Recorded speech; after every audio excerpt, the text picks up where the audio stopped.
ਸ੍ਰੀ Guru Granth Sahib JIO.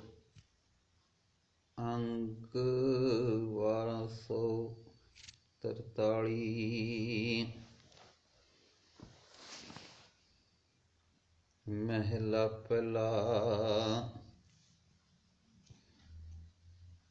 ਰੰਨਾਂ ਹੋਈਆਂ ਪੋਤੀਆਂ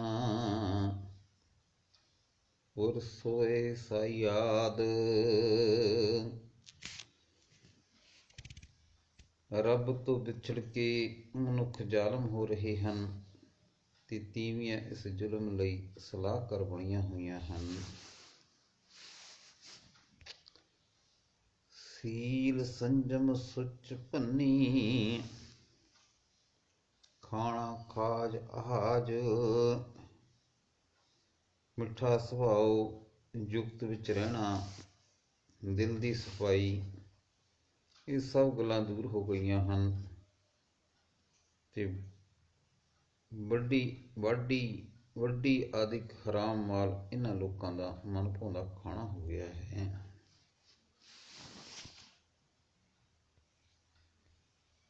ਸ਼ਰਮ ਗਿਆ ਕਰ ਆਪਣੇ ਪਤ ਉੱਠ ਚੱਲੀ ਨਾਲ।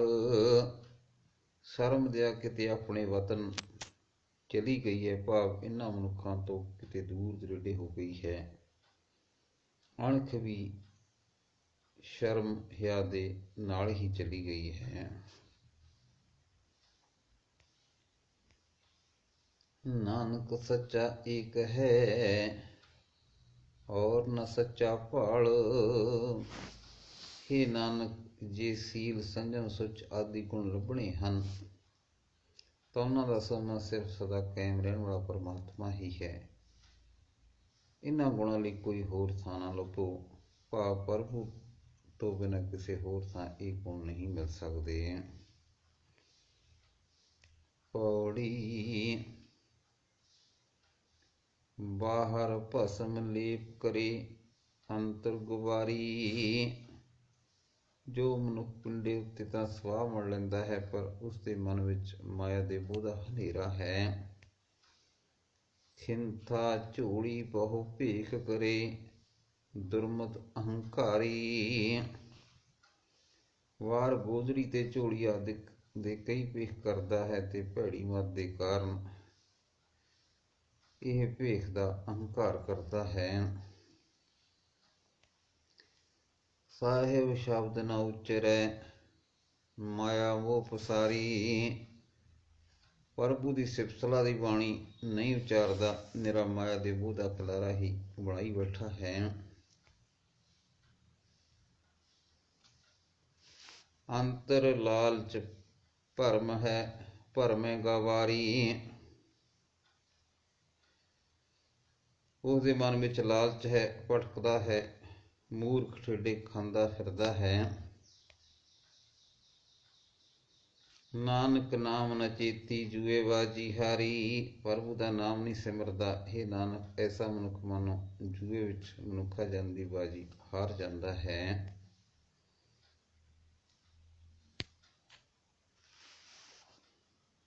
ਲੋਕ ਸਲੋਕ ਮਹੱਲਾ ਪਹਿਲਾ। ਲੱਖ ਸਿਉ ਪ੍ਰੀਤ ਹੋਵੈ ਲੱਖ ਜੀਵਨ, ਕਿਆ ਖੁਸ਼ੀਆਂ ਕਿਆ ਚਾਓ। ਲੱਖਾਂ ਬੰਦਿਆਂ ਨਾਲ ਪਿਆਰ ਹੋਵੇ, ਲੱਖਾਂ ਸਾਲਾਂ ਦੀ ਜ਼ਿੰਦਗੀ ਹੋਵੇ, ਭਾਵੇਂ ਕਿਤਨੀਆਂ ਵੀ ਖੁਸ਼ੀਆਂ ਤੇ ਕਿਤਨੇ ਵੀ ਚਾਓ ਹੋਣ। ਵਿਛੜਿਆ ਵਿਸ ਹੋਏ ਵਿਛੋੜਾ ਏਕ ਘੜੀ ਮੈਂ ਜਾਏ। ਵਿਛੜਿਆ ਵਿਛ ਹੋਏ ਵਿਛੋੜਾ ਏਕ ਘੜੀ ਮੈਂ ਜਾਏ। ਪਰ ਮਰਨ ਵੇਲੇ ਜਦੋਂ ਬੰਦਾ ਇੱਕ ਘੜੀ ਵਿੱਚ ਹੀ ਉੱਠ ਕੇ ਤੁਰ ਪੈਂਦਾ ਹੈ ਤਾਂ ਇਹਨਾਂ ਤੋਂ ਜੁਦਾਈ ਬਹੁਤ ਦੁਖਦਾਈ ਹੁੰਦੀ ਹੈ। ਜੇ ਸੋਬਰਿਆ ਮਿੱਠਾ ਖਾਜੈ ਭੀ ਫਿਰ ਕੌੜਾ ਖਾਏ। ਇਹ ਸੈਂਕੜੇ ਵਾਰੀ ਵੀ ਇਹ ਸਵਾਦ ਲਈ ਭੋਗਦੇ ਰਹੀਏ ਤਾਂ ਵੀ ਇਹਨਾਂ ਤੋਂ ਵਿਛੋੜੇ ਵਾਲਾ ਕੌੜਾ ਘੁੱਟ ਭਰਨਾ ਹੀ ਪੈਂਦਾ ਹੈ। ਮਿੱਠਾ ਖਾਧਾ ਚਿਤ ਨ ਆਵੈ ਕੁੜੱਤਨ ਧਾਏ ਜਾਏ। ਭੋਗੇ ਹੋਏ ਭੋਗ ਤਾਂ ਭੁੱਲ ਜਾਂਦੇ ਹਨ, ਪਰ ਇਹਨਾਂ ਤੋਂ ਵਿਛੋੜੇ ਦੀ ਸੱਟ ਡੂੰਘਾ ਸੱਲ ਲਾਂਦੀ ਹੈ। ਮਿੱਠਾ ਕੌੜਾ ਦੋਵੇਂ ਰੋਗ, ਇਹਨਾਂ ਭੋਗਾਂ ਦਾ ਮਿਲਣਾ ਤੇ ਖੁੱਸ ਜਾਣਾ ਦੋਵੇਂ ਗੱਲਾਂ ਹੀ ਦੁਖਦਾਈ ਹਨ। ਨਾਨਕ ਅੰਤ ਬਗੂਤੇ ਭੋਗ, ਕਿਉਂਕਿ ਭੋਗਾਂ ਦੇ ਕਾਰਨ ਇਹ ਨਾਨਕ ਆਖਰ ਬੰਦੇ ਖੁਆਰ ਹੀ ਹੁੰਦੇ ਹਨ।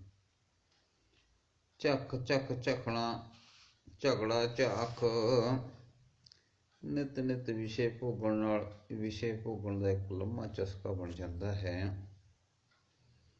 ਝੱਖ ਝੱਖ ਜਾਏ ਝਖੇ ਤਿੰਨ ਭਾਸ, ਵਿਸ਼ੇ ਭੋਗ ਭੋਗ ਕੇ ਜੀਵ ਇੱਥੋਂ ਜਗਤ ਤੋਂ ਤੁਰਦੇ ਹਨ ਤੇ ਵਾਸ਼ਨਾ ਪੱਦੇ ਉਹਨਾਂ ਦਾ ਵਿਸ਼ਿਆਂ ਦੇ ਕੋਲ ਹੀ ਟੱਕਰਾਂ ਮਾਰਦੇ ਰਹਿੰਦੇ ਹਨ। ਮਹੱਲਾ ਪਹਿਲਾ। ਕਾਪੜ ਕਾਠ ਰੰਗਾਇਆ ਰੰਗ, ਮਨੁੱਖਣੇ ਕੱਪੜੇ ਤੇ ਲੱਕੜ ਦਾ ਸਮਾਨ ਰੰਗ ਨਾਲ ਰੰਗ ਲਿਆ। ਘਰ ਗੱਚ ਕੀਨੇ ਵਾਗੇ ਬਾਗ, ਘਰਾਂ ਨੂੰ ਚੂਨੇ ਗੱਚ ਕਰਕੇ ਚਿੱਟੇ ਹੀ ਚਿੱਟੇ ਬਣਾ ਲਿਆ। ਸਾਧ ਸਹਿਜ ਕਰ ਮਨ ਫੈਲਾਇਆ, ਅਜੇ ਸਵਾਦਾਂ ਤੇ ਸੁੱਖਾਂ ਵਿੱਚ ਮਨੁੱਖ ਪਰਚਦਾ ਰਿਹਾ।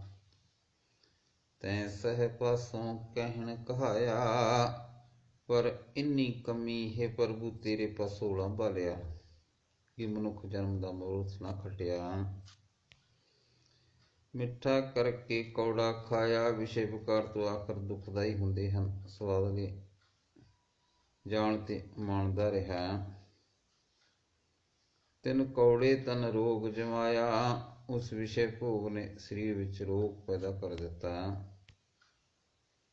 ਜੇ ਫਿਰ ਮਿੱਠਾ ਪੈਡਾ ਜਪਾਏ, ਜੇ ਪ੍ਰਭੂ ਦਾ ਨਾਮ ਰੂਪ ਸਵਾਦਲਾ ਭੋਜਨ ਮੁੜ ਮਿਲ ਜਾਏ।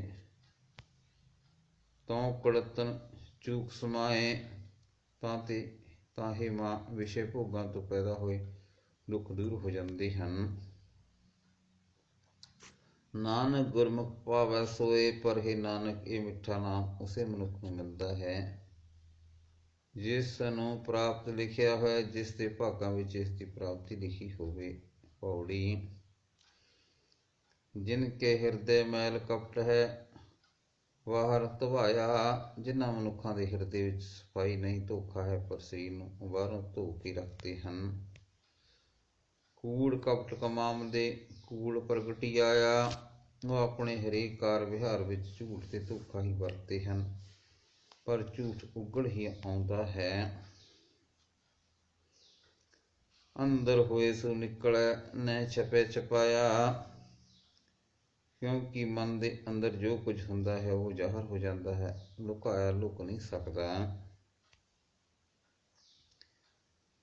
ਕੂੜੇ ਲਾਲਚ ਲੱਗਿਆ ਫਰਜੂਨੀ ਪਾਇਆ, ਝੂਠ ਲਾਲਚ ਵਿੱਚ ਲੱਗਣ ਨਾਲ ਸਿੱਟਾ ਇਹ ਨਿਕਲਦਾ ਹੈ ਕਿ ਮਨੁੱਖ ਮੁੜ ਮੁੜ ਜੂਨਾਂ ਵਿੱਚ ਹੀ ਜਾ ਪੈਂਦਾ ਹੈ। ਨਾਨਕ ਜੋ ਬੀਜੇ ਸੋ ਖਾਵਣਾ, ਕਰਤੇ ਲਿਖ ਪਾਇਆ। ਇਹ ਨਾਨਕ ਜੋ ਕੁਝ ਮਨੁੱਖ ਆਪਣੇ ਕਰਮਾਂ ਦਾ ਬੀਜ ਬੀਜਦਾ ਹੈ ਉਹੀ ਫਲ ਖਾਂਦਾ ਹੈ। ਕਰਤਾਰ ਨੇ ਇਹ ਰਜਾ ਜੀਵਾਂ ਦੇ ਮੱਥੇ ਉੱਤੇ ਲਿਖ ਕੇ ਰੱਖ ਦਿੱਤੀ।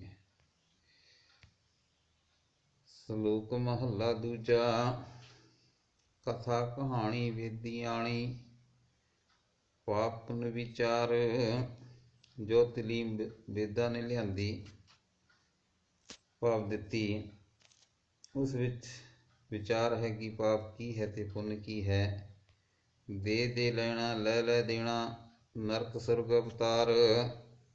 ਉਸਨੇ ਦੱਸਿਆ ਹੈ ਕਿ ਹੱਥੋਂ ਦੇ ਕੇ ਮੁੜ ਲਈਦਾ ਹੈ ਤੇ ਜੋ ਕੁਝ ਕਿਸੇ ਨੂੰ ਤੋਂ ਲੈਂਦੇ ਹਾਂ ਉਹ ਅਗਲੇ ਜਨਮ ਵਿੱਚ ਮੋੜੀਦਾ ਹੈ। ਆਪਣੇ ਕੀਤੇ ਕਰਮਾਂ ਅਨੁਸਾਰ ਨਰਕ ਵਿੱਚ ਜਾਂ ਸੁਰਗ ਵਿੱਚ ਆਪਣੀਦਾ ਹੈ।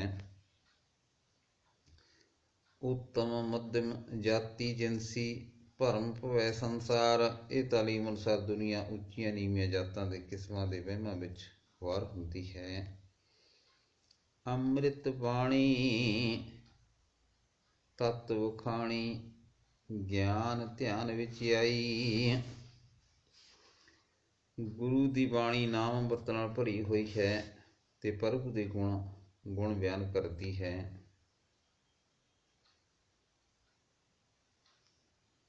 ਇਹ ਬਾਣੀ ਪ੍ਰਭੂ ਦੇ ਗੁਣਾਂ ਦੀ ਵਿਚਾਰ ਕੀਤਿਆਂ ਤੇ ਪ੍ਰਭੂ ਵਿੱਚ ਸੁਰਤ ਜੁੜਿਆਂ ਪ੍ਰਗਟ ਹੋਈ ਹੈ।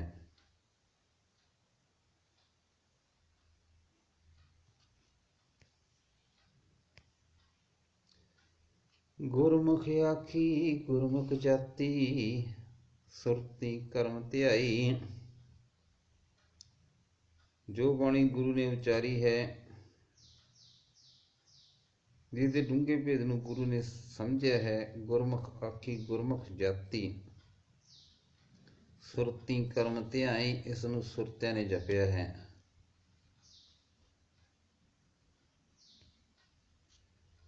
ਹੁਕਮ ਸਾਜ ਹੁਕਮੇ ਵਿੱਚ ਰੱਖੈ, ਹੁਕਮੇ ਅੰਦਰ ਵੇਖੈ। ਇਹ ਬਾਣੀ ਦੱਸਦੀ ਹੈ ਕਿ ਪਰਮਾਤਮਾ ਆਪ ਹੁਕਮ ਰੂਪ ਸੱਤਿਆ ਸਾਜ ਕੇ ਸਭ ਜੀਵਨ ਆਪਣੇ ਹੁਕਮ ਵਿੱਚ ਹੀ ਰੱਖਿਆ ਹੈ ਤੇ ਹੁਕਮ ਵਿੱਚ ਹੀ ਸੰਭਾਲ ਕਰਦਾ ਹੈ। ਨਾਨਕ ਅੱਗੋ ਹਉਮੈ ਟੂਟੈ, ਤਾਂ ਕੋ ਲਿਖੀਐ ਲਿਖੈ। ਇਹ ਨਾਨਕ, ਇਹ ਬਾਣੀ ਦੇ ਬਰਕਤ ਨਾਲ ਪਹਿਲਾਂ ਜੀਵ ਦੀ ਹਉਮੈ ਦੂਰ ਹੁੰਦੀ ਹੈ, ਤਾਂ ਜੀਵ ਪ੍ਰਭੂ ਦੀ ਹਜ਼ੂਰੀ ਵਿੱਚ ਪ੍ਰਵਾਨ ਹੁੰਦਾ ਹੈ। ਮਹੱਲਾ ਪਹਿਲਾ। ਵੇਦਕ ਪੁਕਾਰੇ ਪੁੰਨ ਪਾਪ, ਸੁਰਗ ਨਰਕ ਕਾਵਿਓ। ਵੇਦ ਦੀ ਤਾਲੀਮ ਇਹ ਕਿ ਜੀਵ ਦਾ ਕੀਤਾ ਹੋਇਆ ਪੁੰਨ ਕਰਮ ਉਸ ਵਾਸਤੇ ਸੁਰਗ ਮਿਲਣ ਦਾ ਸਬਬ ਬਣਦਾ ਹੈ ਤੇ ਪਾਪ ਜੀਵ ਆਖਰੀ ਨਰਕ ਵਿੱਚ ਪੈਣ ਦਾ ਕਾਰਨ ਹੋ ਜਾਂਦਾ ਹੈ। ਜੋ ਬੀਜੈ ਸੋ ਉਗਵੈ, ਖਾਂਦਾ ਜਾਣੈ ਜੀਓ। ਆਪਣੇ ਕੀਤੇ ਪੁੰਨ ਜਾਂ ਪਾਪ ਦਾ ਫਲ ਖਾਣ ਵਾਲਾ ਹਰੇਕ ਜੀਵ, ਖਾਂਦਾ ਜਾਣੈ ਜੀਓ, ਖਾਣ ਵਾਲਾ ਹਰੇਕ ਜੀਵ ਆਪ ਹੀ ਜਾਣ ਲੈਂਦਾ ਹੈ ਕਿ ਜੋ ਕੁਝ ਕੋਈ ਬੀਜਦਾ ਹੈ ਉਹੀ ਉਗਦਾ ਹੈ। ਗਿਆਨ ਸਲਾਹੇ ਵੱਡਾ ਕਰ, ਸੱਚੋ ਸੱਚਾ ਨਾਉ। ਸੋ ਇਹ ਕਰਮ ਕਾਂਡ ਦੀ ਤਾਲੀਮ ਵਿੱਚ ਪ੍ਰਭੂ ਦੀ ਸਿਫਤ ਸਲਾਹ ਤੇ ਪ੍ਰਭੂ ਦੀ ਮਿਹਰ ਨੂੰ ਕੋਈ ਥਾਂ ਨਹੀਂ ਹੈ।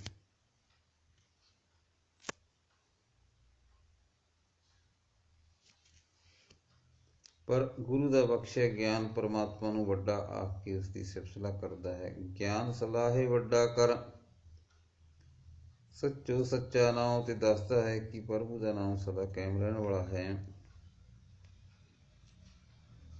ਸੱਚ ਬੀਜੈ ਸੱਚ ਉਗਵੈ, ਦਰਗੇ ਪਾਈਐ ਥਾਉ। ਜੋ ਮਨੁੱਖ ਪ੍ਰਭੂ ਦਾ ਨਾਮ ਹਿਰਦੇ ਵਿੱਚ ਬੀਜਦਾ ਹੈ, ਉਸਦੇ ਅੰਦਰ ਨਾਮ ਹੀ ਪ੍ਰਫੁੱਲਤ ਹੁੰਦਾ ਹੈ ਤੇ ਉਸਨੂੰ ਪ੍ਰਭੂ ਦੀ ਹਜ਼ੂਰ ਵਿੱਚ ਆਦਰ ਮਿਲਦਾ ਹੈ। ਵੇਦ ਵਪਾਰੀ ਗਿਆਨ ਰਾਸ, ਕਰਮੀ ਪੱਲੇ ਹੋਏ। ਸੋ ਪਾਪ ਤੇ ਪੁੰਨ ਦਾ ਫਲ ਦੱਸ ਕੇ ਵੇਦ ਦਾ ਵਪਾਰ ਦੀਆਂ ਗੱਲਾਂ ਕਰਦਾ ਹੈ, ਪਰ ਮਨੁੱਖ ਲਈ ਅਸਲ ਰਾਸ ਪੂੰਜੀ ਪ੍ਰਭੂ ਦੇ ਗੁਣਾਂ ਦਾ ਗਿਆਨ ਹੈ।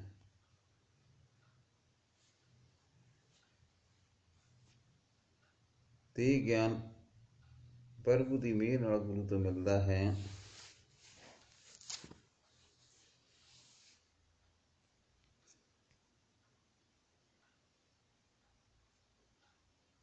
ਨਾਨਕ ਰਾਸੀ ਬਾਹਰਾ ਲਾਦ ਨ ਚੱਲਿਆ ਕੋਏ।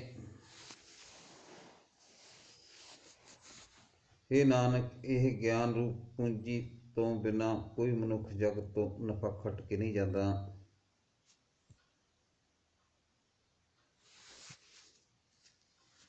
ਨਾਨਕ ਰਾਸੀ ਬਾਹਰਾ ਲੱਦ ਨ ਚੱਲਿਆ ਕੋਏ।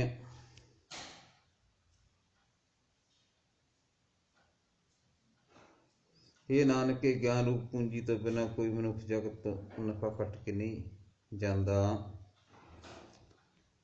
ਵਾਹਿਗੁਰੂ ਜੀ ਕਾ ਖਾਲਸਾ, ਵਾਹਿਗੁਰੂ ਜੀ ਕੀ ਫਤਿਹ।